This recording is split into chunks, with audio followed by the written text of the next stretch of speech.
Assalamualaikum warahmatullahi wabarakatuh. Selamat siang, salam sejahtera untuk kita semua. Saya ucapkan terima kasih kepada Bapak Ibu yang sudah bergabung di Zoom meeting kita siang hari ini. Sebelumnya yang terhormat kepada para narasumber dan seluruh peserta ngopi seri 7 season kedua yang berbahagia. Pertama-tama marilah kita ucapkan puji syukur kehadirat Tuhan Yang Maha Esa karena atas rahmatnya kita bisa berkumpul di acara ngopi series ke-7 season kedua yang diselenggarakan oleh PT Ekosains Hayati berkolaborasi bersama Stikes Guna Bangsa Yogyakarta. Sebelumnya, izinkan saya memperkenalkan diri. Saya Yunita dari Marketing PT Ekosains Hayati yang akan memandu kegiatan kita pada siang hari ini. Baik Bapak, Ibu, ngopi atau ngobrol perkara teknologi adalah sebuah acara diskusi dan talk show yang diinisiasi oleh PT Ekosains Hayati yang bertujuan untuk mempertemukan para akademisi, praktisi industri, mahasiswa maupun pakar lainnya yang bergerak pada bidang sains dalam satu forum interaktif. Acara ini menjadi wadah untuk berbagi wawasan, inovasi, dan perkembangan terbaru di bidang teknologi, khususnya terkait teknologi laboratorium dan penelitian ilmiah. Kegiatan ngopi ini sudah kami lakukan sejak tahun 2023 dengan merilis 7 tema besar yang berkaitan dengan sains dan teknologi laboratorium. Dan pada tahun 2024 ini, dengan penuh rasa syukur kami dapat menjalankan kembali kegiatan ngopi season kedua dan sudah merilis 6 tema besar. Dan tepat pada hari ini kami dapat merilis series ke-7 dengan tema teknologi fotometer portable untuk pengujian klorin dalam menjamin pencegahan penyakit melalui desinfeksi air. Baik Bapak dan Ibu semuanya, sebelum kita mulai ada beberapa aturan dan etika yang perlu kita patuhi agar acara ngopi ini berjalan dengan lancar. Yang pertama, Bapak atau Ibu diharapkan untuk dapat menyalakan kamera atau on cam selama kegiatan berlangsung. Yang kedua, diharapkan Bapak, Ibu dapat menggunakan virtual background yang sudah kami kirimkan di via email ataupun WhatsApp. Dan yang ketiga, jika ada pertanyaan, nanti dapat dituliskan di kolom Q&A ataupun dapat menggunakan mode raise hand. Dan yang terakhir, Bapak atau Ibu diharapkan dapat mengisi absensi yang kami kirimkan melalui kolom chat untuk membantu peningkatan pelayanan dan kegiatan kami. Baik Bapak dan Ibu, untuk rangkaian kegiatan kita pada siang hari ini, yang pertama adalah pembukaan ngopi yang sudah berlangsung, dan yang kedua nantinya kita akan mendengarkan secara saksama materi pertama oleh Ibu Dr. Dian Nuri Astuti, SSI MSc CIRR dari Stikes Guna Bangsa Yogyakarta. Dan yang kedua kita akan mendengarkan pemaparan materi oleh Bapak Riza Zamzami dari PT Ekosains Hayati, yang dimana di antara pemateri kedua dan pemateri pertama dan kedua nantinya akan diselingi dengan sesi tanya jawab. Dan yang terakhir kita akan memasuki dokumentasi dan penutupan.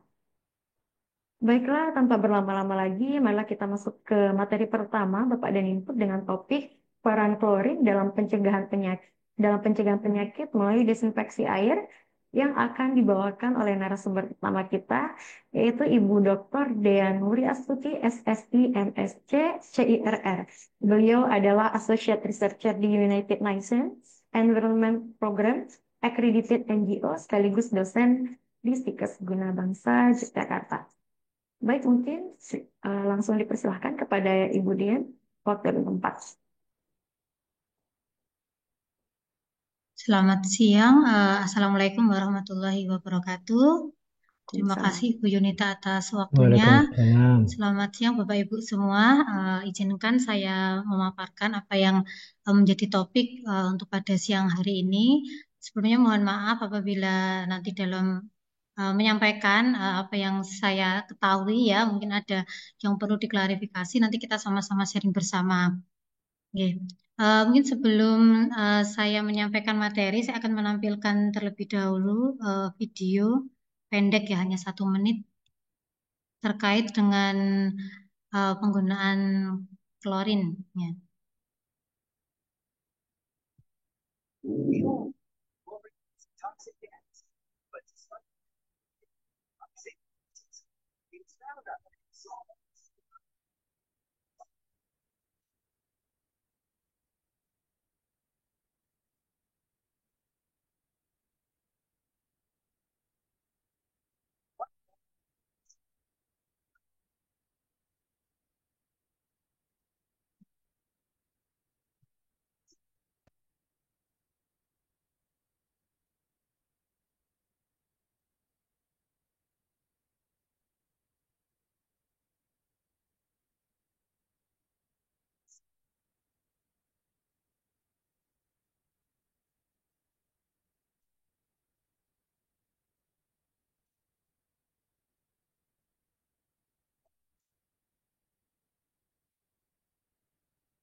Ya, Bapak Ibu, tadi saya tayangkan terkait dengan video ya. Jadi mengapa klorin ini digunakan untuk desinfeksi air ya.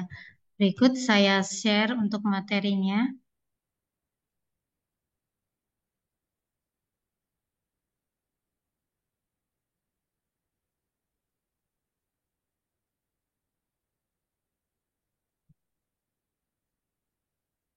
Baik, sudah muncul nggih.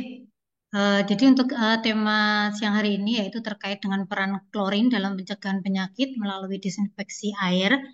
Sebenarnya ada beberapa highlight ya yang sering kita lihat mungkin ya dari media online ya, apalagi setelah pasca COVID ya, pasca COVID itu klorin itu sebenarnya bukan hal yang asing lagi karena terkait dengan desinfektan ya, penggunaan desinfektan.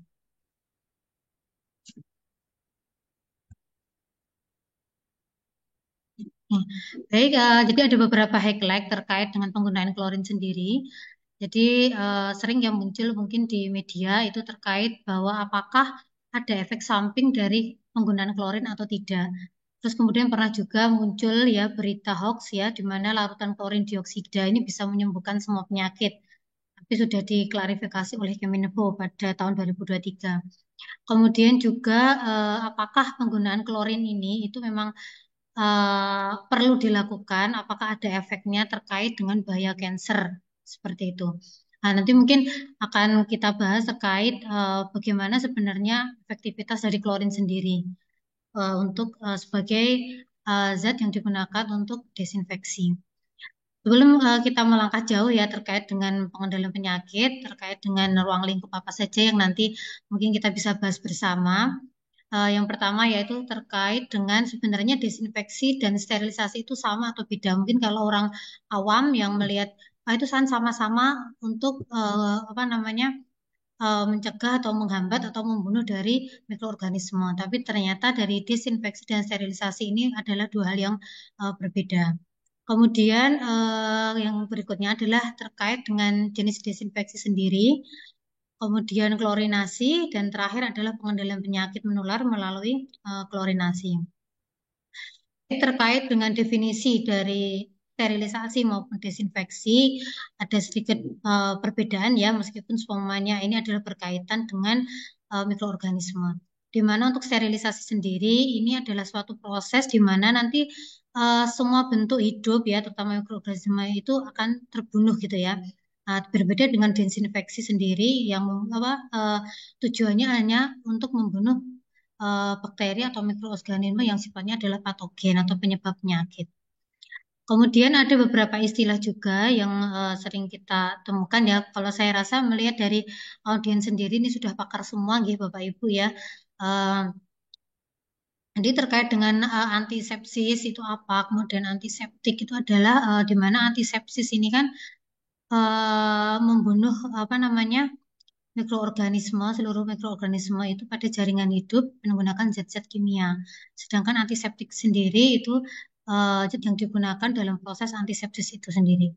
Kemudian terkait dengan desinfektan itu adalah bagian atau contoh dari bakterisid ya, di mana merupakan zat yang digunakan untuk membunuh ya, membunuh bakteri-bakteri patogen. Sedangkan bakteriostatik sendiri itu fungsinya di sini hanya bukan sebagai pembunuh, tapi adalah menghambat pertumbuhannya. Seperti itu. Terus kemudian terkait dengan jenis-jenis desinfektan sendiri, secara umum ada dua, yaitu fisis dan kimiawi ya. Untuk fisis sendiri ini seperti contohnya adalah penggunaan panas ya, sinar, kemudian bisa dalam bentuk spray, misalkan klorin ya, yodium itu contoh desinfektan yang kimiawi. Jadi sinar UV sendiri ya itu bisa kita gunakan juga sebagai desinfektan selain yang biasanya kita gunakan adalah klor ya, klorin itu gas klorin. Jadi sinar UV ini kan berada pada rentang panjang gelombang 200 sampai 300 nanometer ya, di mana eh, bisa bisa merusak sel-sel apa namanya dinding sel dari bakteri sendiri. Terus kemudian untuk panas ini bisa dilewatkan menggunakan suatu alat pemanas ya, atau bisa saja dengan air yang dipanaskan atau mungkin disemprotkan seperti itu. Kemudian apa saja zat kimia yang digunakan sebagai desinfektan dan antiseptik? Ada beberapa, banyak ya sebenarnya ya. Ini saya sampaikan lebih empat. Jadi yang pertama adalah alkohol. Nah, alkohol yang digunakan ini yang efektif itu pada konsentrasi 70 sampai 80%, ya, di mana alkohol ini digunakan untuk desinfektan pada kulit. Sedangkan apa namanya, waktu kontak yang digunakan untuk bisa sampai membunuh kuman itu dibutuhkan waktu kurang lebih 10 menit. Kemudian klorin ya, klorin ini sudah menjadi standar pengolahan air ya, jadi memang paling banyak digunakan meskipun sebenarnya ada juga seperti ozon atau mungkin yang lain ya, yang dimana memiliki yang sifatnya itu adalah oksidator yang lebih kuat ya dibandingkan klorin, sehingga untuk daya rusak terhadap bakteri itu lebih tinggi. Nah, tapi klorin sendiri ini memang dari segi biaya itu lebih murah gitu. Kemudian derivat dari klorin sendiri seperti apa namanya, kaporit ya nama dagangnya itu bisa digunakan sebagai desinfektan. Kemudian ada kloram ya itu dan seterusnya. Kemudian yang berikutnya adalah asam peroksida, di mana asam peroksida ini fungsinya adalah sebagai antiseptik ya, jadi bisa digunakan pada jaringan hidup ya. Berbeda dengan yang desinfektan tadi itu digunakan pada jaringan yang sifatnya mati ya, misalkan di meja, di dinding dan seterusnya. Nah, untuk penggunaan asam peroksida sendiri ini konsentrasi yang berbeda itu memiliki tujuan yang berbeda. Di mana untuk yang asam peroksida, mohon maaf ya, ini duanya besar ya, harusnya kecil.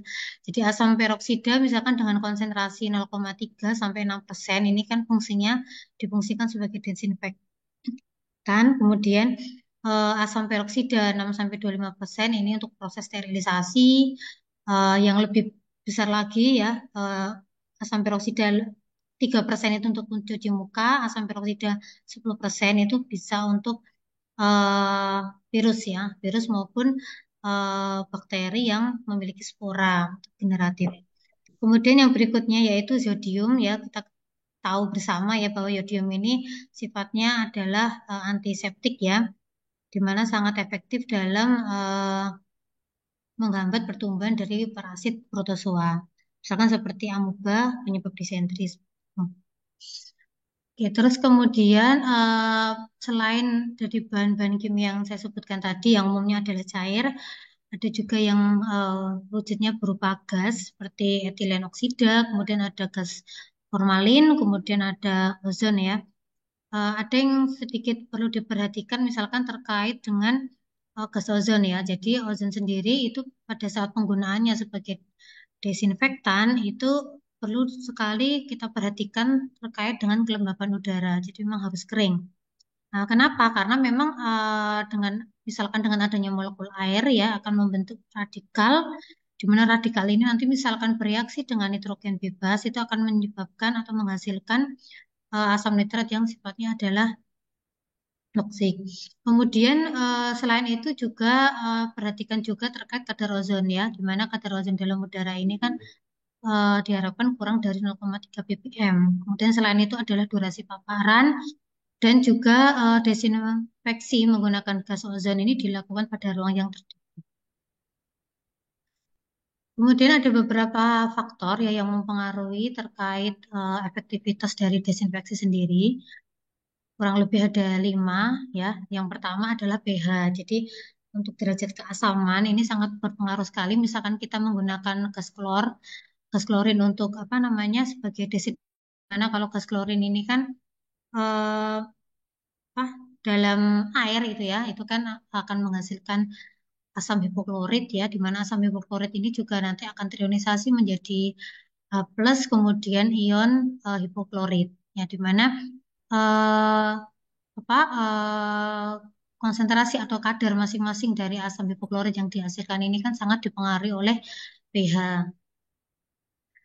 Asam hipoklorit sendiri ini kan memiliki apa namanya efektivitas ini ya disinfeksinya itu lebih besar ya, kurang lebih eh, dari beberapa jurnal itu menyebutkan bahwa kemampuannya itu bisa 80 kali ya dibandingkan dengan ion hipoklorit sendiri itu terhadap bakteri E. coli. Nah, terus kemudian dari pH juga itu semakin besar pH ya, maka inaktivasi dari bakteri, virus maupun kisah protozoa pada pH itu semakin besar. Kemudian yang berikutnya itu adalah dari jenis desinfektan. Memang kalau dari sifat oksidatornya itu memang ozon dan klor dioksida ini kan memiliki kemampuan oksidatornya itu kan yang paling besar ya dibandingkan dengan klorin. Tetapi karena memang untuk implementasi atau aplikasi itu kan membutuhkan apa namanya biaya yang tinggi ya, biaya yang tinggi sehingga memang akhirnya banyak yang menggunakan klorin yang dimana untuk biayanya itu lebih relatif murah. Kemudian yang berikutnya itu adalah karakteristik dari